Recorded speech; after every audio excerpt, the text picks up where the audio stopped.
Si vous étiez présent sur internet au début des années 2010, vous n'avez pas pu échapper au buzz des creepypastas, ce genre d'histoire qui se racontait et qui devenait des sortes de légendes urbaines, donnant parfois des licences populaires des aspects sombres et dérangeants. Certaines creepypastas originales sont très connues, Jeff the Killer, Slenderman, etc., mais celles autour des jeux vidéo ont été légion. Ben Drowned, Sonic.exe, toutes les histoires flippantes autour de Mario 64, etc., etc. Bref, ce genre de truc, je pense que vous voyez très bien de quoi je parle. Et aujourd'hui, j'avais envie de parler avec vous d'un élément tiré de Transformers qui aurait sans problème pu devenir une creepypasta également. Un double maléfique de Bumblebee, caché dans les fichiers du jeu vidéo, tiré du premier film Transformers. Et avant que cette vidéo commence, je vais vous parler du partenaire officiel de celle-ci, à savoir Transforverse.eu. Lancé par un fan comme vous et moi, l'objectif de Transforverse, c'est de permettre aux fans de la licence de trouver tout un tas de figurines plus ou moins récentes dans les principales gammes Transformers que vous appréciez. Vous trouverez aussi bien des jouets récents, comme les dernières sorties Legacy United ou Gamers Edition, que certains un poil plus difficiles à se procurer de nos jours, comme les Constructicons Studio Series, et ce n'est qu'un exemple parmi d'autres. De plus, Transforverse est la boutique principale en Europe pour vous procurer des stickers Toy Axe, vous permettant de donner un coup d'éclat à vos figurines, et ça, c'est plutôt très cool. Enfin, Transforverse, c'est également un service client extrêmement réactif, présent également sur Instagram, ainsi qu'une moyenne de 4,5 étoiles sur Trustpilot. Et pour faire le lien avec notre vidéo du jour, vous disposez d'un code promo sur la boutique jusqu'au 28 avril, EvilBB500, qui vous offre 5% de réduction sur votre commande. Le lien sera bien évidemment dans la description. Encore merci à Transforverse pour leur soutien. Et sur ce, on retourne du côté de l'univers du premier jeu vidéo du Bayverse. Le jeu vidéo Transformers The Game, sorti en même temps que le premier film de Michael Bay en 2007, a été la porte d'entrée de beaucoup de fans à l'univers vidéoludique de la licence. Il faut dire qu'il s'est extrêmement bien vendu, dépassant les 2,5 millions de copies rien qu'entre la PS2, PS3, Wii et la Xbox 360. Certains auront peut-être aussi connu les versions sur console portable, notamment sur DS, mais c'est la version principale du jeu qui nous intéresse aujourd'hui. En effet, s'il n'est pas oufissime en soi, que ce soit en termes de gameplay ou même la physique globale du jeu, qui était assez approximative on va dire, beaucoup en gardent un souvenir nostalgique et c'est totalement normal.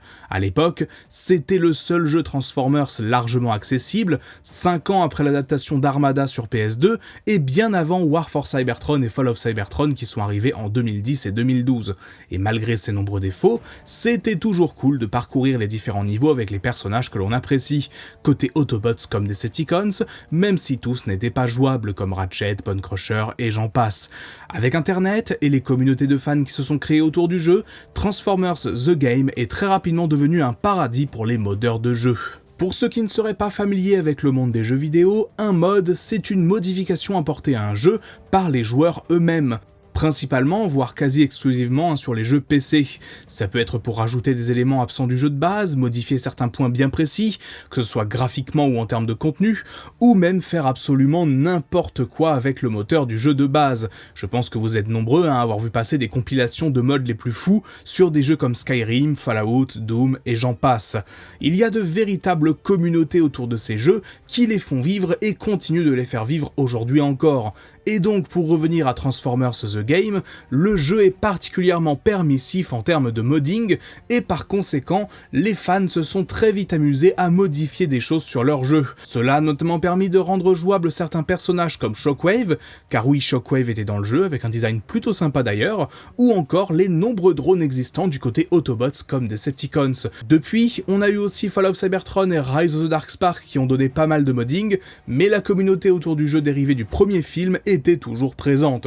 Un vidéaste du nom de Digital Arctic a même décidé il y a 2 ans de cela de sortir un gigantesque mode du jeu prénommé Transformers The Game 2.0, ou 2.0 si vous préférez, qui regroupe tout un tas de modes et corrigeait plein de défauts du jeu de base, que ce soit en termes de difficulté, de personnages jouables, etc. C'est assez fou de voir un aussi gros boulot mis là-dedans, et si vous avez un PC et la possibilité d'installer ces mods, je ne peux que vous encourager à le faire. Mais si on est là aujourd'hui, c'est pour parler d'un des éléments les plus surprenants, perturbants peut-être, de l'univers du modding du premier jeu Transformers, le double maléfique de Bumblebee. J'en avais brièvement parlé dans mon iceberg des films il y a 2 ans, et je vais davantage développer cela aujourd'hui. Il y a quelques années, alors que l'intérêt pour le modding du jeu Transformers remontait, le code source de ce dernier et toutes ses données cachées ont été dévoilées au grand jour, et les fans ont alors découvert plusieurs bizarreries. L'une des premières à s'être fait remarquer, plus pour la blague, c'est un drone avec une décoration de la marque Pepsi. Oui, un drone, un payload plus précisément, qui arborait les couleurs de la marque, sans doute pour une collaboration qui aurait dû voir le jour, mais qui a été abandonnée en cours de route. Mais l'un des autres éléments majeurs découverts dans le code source du jeu et dans ses données, c'est Evil Bumblebee, un personnage modélisé à partir du Bumblebee de base, mais dans des couleurs plus sombres et menaçantes, avec un rouge foncé, mélangé aux traces d'usure et de rouille présentes au départ sur la version du personnage, se changeant en vieille Camaro. Pour info, le nom Evil Bumblebee, ou Méchant Bumblebee en français, n'est pas un nom inventé par les fans, c'est son nom dans les fichiers du jeu, donné donc par les développeurs. Aussitôt, 2 questions se sont posées. Était-il possible de l'ajouter au jeu? Et surtout, pourquoi était-il là? Pour la première question, la réponse est évidente, oui. Il était possible, via des mods, d'ajouter ce double maléfique de Bumblebee dans le jeu, et donc de le prendre en main, ou de le mettre simplement en tant qu'ennemi. On peut noter d'ailleurs qu'en fonction du modding, le personnage a soit ses roues présentes ou absentes en mode véhicule. De ce que j'ai compris, c'est une question de comment le jeu gère la physique, car les roues sont parfois des pièces séparées. Mais donc le fait qu'il n'ait pas de roues par moment n'a rien de bizarre ou d'anormal, c'est juste une des contraintes du modding, d'autres personnages l'ont aussi, comme Optimus par exemple. En revanche, un point qui est beaucoup plus surprenant concernant ce personnage, c'est sa vitesse et par conséquent sa façon de bouger. Étant un clone de Bumblebee, on pourrait s'attendre à ce qu'il soit en tout point identique à ce dernier. Et pourtant ce n'est pas le cas. En effet, ce clone est beaucoup plus rapide. Il fait globalement les mêmes mouvements, pas trop de surprise, mais il les fait à une telle vitesse comparée à l'original que ça rend sa démarche différente, comme s'il n'était pas censé pouvoir se déplacer aussi vite. C'est notamment quand on joue au fameux mode Transformers The Game 2.0 où il est intégré en tant qu'ennemi. Le script le fait poursuivre le joueur, comme d'autres Decepticons, mais sa vitesse le rend un peu perturbant, car si les autres ennemis ont, dans une certaine limite, une sensation de lourdeur, c'est comme si lui n'était pas soumis aux mêmes règles physiques. Sans qualifier ça d'élément flippant, on peut quand même noter que c'est perturbant quand on joue au jeu, car on a un élément qui n'agit pas comme il devrait agir, sans pour autant que ce soit un réel bug. Mais alors, une fois qu'on a dit tout ça, se pose la question à $1 million. Que fait ce clone maléfique de Bumblebee dans les fichiers du premier jeu Transformers? Et autour de cela, plusieurs hypothèses sont aujourd'hui débattues, et je vous donnerai mon avis sur celle-ci juste après. La première théorie, qui semble être la plus évidente au départ, c'est qu'il était censé apparaître dans l'histoire du jeu de base et qu'il a été supprimé, sans que son modèle 3D ne soit pour autant enlevé du code, comme le payload aux couleurs de Pepsi. Je vois difficilement comment ce personnage aurait pu s'intégrer cependant, car le concept de double maléfique de Bumblebee n'était pas trop répandu à l'époque du jeu. Depuis, on a eu Wasp dans Animated, Stinger dans Age of Extinction, qui sont 2 figures assez connues pour cela, mais avant, on avait à la limite Bug-Bite qui existait déjà, mais il était tellement méconnu que ça semble impossible. Après, peut-être qu'une des toutes premières versions du jeu prévoyait une intrigue de ce genre, mais dans un jeu où Barricade existe déjà, quel est l'intérêt de ce Bumblebee obscur? Honnêtement, je sais pas trop. La seconde hypothèse, c'est tout simplement celle de l'easter egg, à savoir un développeur qui aurait créé ce modèle pour le fun, sans aucune raison spécifique, pour le laisser dans les fichiers du jeu et permettre aux fans de le trouver un jour. Ça aurait été rigolo, mais on sait que ce genre de jeu est produit dans des conditions tellement rushées et selon un agenda tellement strict que j'imagine mal un développeur perdre du temps à faire ça. Après, honnêtement, c'est possible, mais j'y crois pas trop.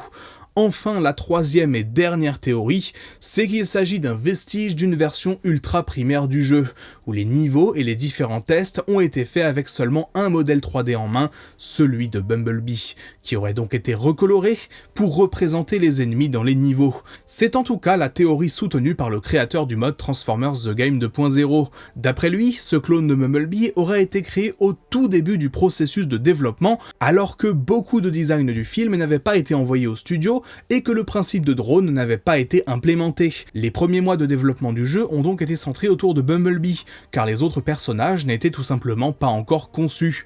Mais pour gagner du temps, pendant que les personnages comme Optimus, Ironhide, Barricade ou autres étaient créés, les programmeurs utilisaient le modèle 3D de Bumblebee dans tous les niveaux du jeu pour les tester et voir leur fonctionnement.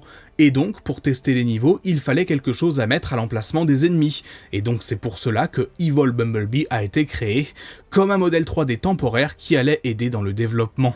Personnellement, je suis un peu partagé au niveau des théories. Si je crois peu à l'hypothèse d'un easter egg, je suis davantage partagé entre la première et la troisième. Je suis totalement prêt à croire que ce clone n'a été qu'un moyen pour les développeurs de se faciliter la vie pendant la création du jeu, et qu'il n'était dans tous les cas jamais pensé pour apparaître dans la version finale. Là où ça me titille un peu, et peut-être que j'ai tort de penser cela, c'est pourquoi s'embêter à faire toute cette palette de couleurs et modifier la vitesse du personnage si c'est pour qu'il ne serve aucune utilité dans le jeu final. Pourquoi ne pas avoir simplement fait un Bumblebee par exemple tout noir, qui aurait repris toutes les caractéristiques du premier?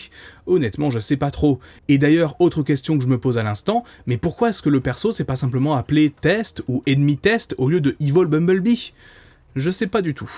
En tout cas, ce que je trouve assez drôle, c'est que près de 7 ans avant Transformers Age of Extinction, l'idée d'un clone de Bumblebee rouge avait déjà été inventée, avec cette Evil Bumblebee, assurément l'une des plus grandes curiosités du premier jeu vidéo des films Transformers, et particulièrement dans l'univers du modding autour de ce dernier, que je vous invite vraiment à découvrir. Les vidéos de gameplay que j'ai utilisées tout au long de cette vidéo sont trouvables en description, si vous souhaitez regarder davantage de choses autour du jeu. Bref, dites-moi ce que vous pensez de ce clone de Bumblebee dans les commentaires. Est-ce que vous le connaissiez déjà? Ou est-ce que j'ai éveillé votre curiosité pour les mods des jeux TF? Dites-moi tout ça.